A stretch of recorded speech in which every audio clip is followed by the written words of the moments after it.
What's up, everyone? Welcome to the Power Play with CJ. Today we're focusing on the Washington Capitals signing Mikhail Grabovski to a one-year contract worth about $3 million. I think it's a very smart move for the Caps.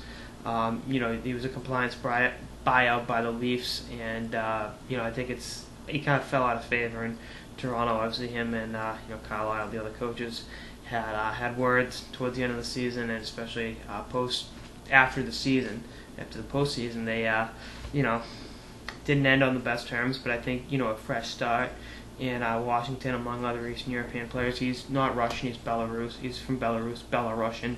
But I think playing for a new team, he's going to pretty much straight up replace Ribeiro in the lineup.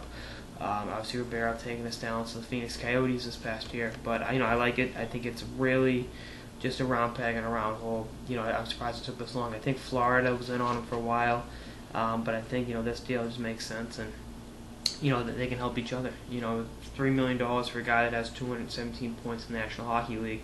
Like I said, fell out of favor last year. Saw his ice time reduced. Wasn't playing the minutes he was accustomed to. And last year was the first year of a 5-year extension he signed, so they're willing to leave like 4 years and I think almost $20 million. They might even be a little bit over that.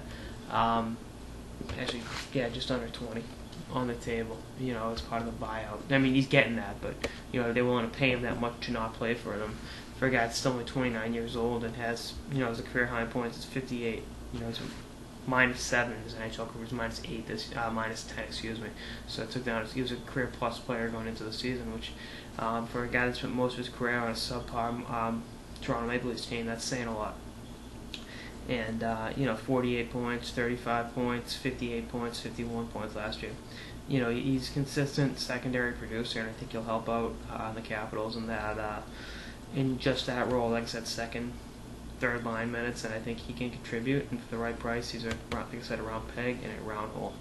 Anyway, that's all this episode of the Power Play with CJ on the Washington Capitals signing Mikhail Grabovski to a one-year deal worth roughly $3 million. Stay tuned for episodes throughout the off-season and beyond. Later, guys.